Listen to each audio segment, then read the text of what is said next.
Adapun sakit itu atau musibah atau bencana yang Allah timpakan kepada seorang mukmin, semua ketentuan dari Allah.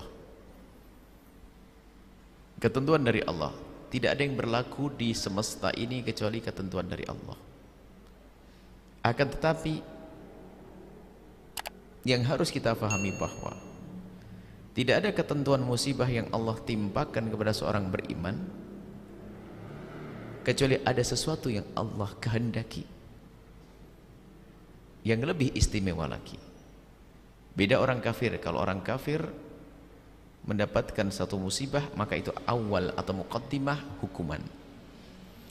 Tapi kalau seorang hamba yang beriman mendapatkan musibah dari Allah seperti sakit karena salah satu dari tiga hal. Yang pertama adalah Allah akan mengampuni segala kesalahan kita yang pasti ada. Karena Allah sayang, ini hambaku, aku sayang dan aku cinta, tapi dia punya dosa. Aku tidak mau menyiksa nanti di akhirat, maka aku timpakan musibah saat ini di dunia, karena Allah ingin membebaskan dari siksa di akhirat nanti. Dan itu bukan aib, karena Allah muliakan nanti.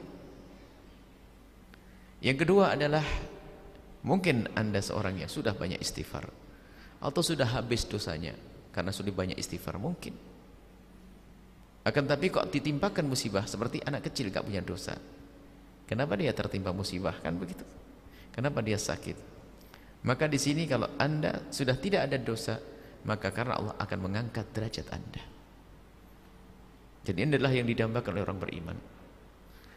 Kalau bukan karena Allah akan mengangkat derajat, ada yang ketiga.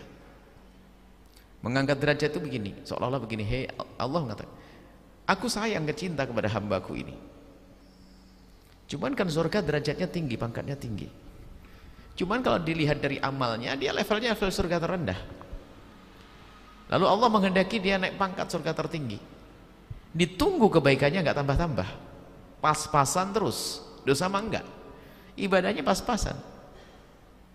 Salat fardu tok, salat sunat jarang dong, tapi pas-pasan. Tapi Allah sayang ingin mengangkat hamba ini, dikasih sakit oleh Allah karena akan diletakkan di tempat yang tinggi. Yang ketiga adalah musibah yang Allah timpakan pada seorang hamba adalah kalau bukan karena pengampunan, penghapus dosa atau pengangkatan derajat, yang ketiga adalah Allah akan berikan tabungan pahala yang berlipat-lipat nanti. Semoga yang sakit sehat. Nanti orang-orang itu, orang yang pernah sakit ini di saat di akhirat itu mendapatkan pahala banyak, itu bingung dia. Bingung, ya Allah kok ada pahala banyak semacam ini, dari mana ini? Dijawab, itu pahala sakitmu dulu yang kau lewati dengan penuh kesabaran. Sakit seminggu waktu itu.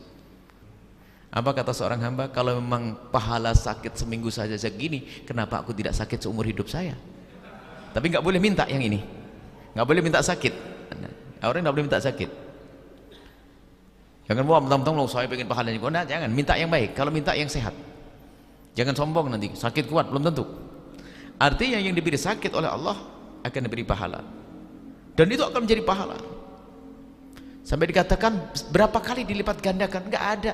Kalau sholat, kalau amal kan ada 10 sampai 700 ya kah? Tapi kalau orang sabar karena sakit, semuanya itu kayaknya terserah, minta berapa kamu. Tapi kuncinya adalah sabar, serahkan kepada Allah Subhanahu wa ta'ala. Sebelum Anda banyak orang sakit. Ada sahabat Nabi sakit sepanjang waktu, 30 tahun sakit, tapi masih bisa senyum. Ada. Jadi urusan sakit, melarat, kaya itu gelar dunia. Ada Nabi melarat dan sakit, Nabi Ayub, ya enggak? Hah? Ada Nabi jadi raja, Raja Sulaiman, Raja Daud. Jadi bukan ukuran itu. Jangan berarti kalau jadi raja langsung sengsara atau jadi raja langsung mulia. Enggak. Semua dari kita bisa mulia. Anda yang kaya bisa menjadi mulia, ahli surga, asalkan benar. Yang melarat pun bisa menjadi ahli surga yang benar. Pejabat pun bisa menjadi ahli surga yang benar. Jadi ini gelar di dunia. Anda punya sakit pun gelar di dunia. Kalau di surga nggak lagi penyakit. Ahli surga semuanya. Dan sesakit-sakitnya orang beriman di dunia itu sangat terbatas waktunya, 70-80 tahun. Tapi orang kafir yang tidak punya iman, merasakan rasa sakit di alam barzah, di alam penantian ratusan bahkan ribuan tahun, hingga nanti dibangkitkan di padang mahsyar, hingga lalu masuk neraka selama-lamanya yang tidak berbatas. Naudzubillah. Semoga Allah memberikan kesehatan kepada Anda dan yang lainnya, dan semua yang tertimpa, yang mendapatkan musibah, semoga segera diangkat musibahnya, diangkat penyakitnya, dan diangkat derajatnya oleh Allah Subhanahu wa taala.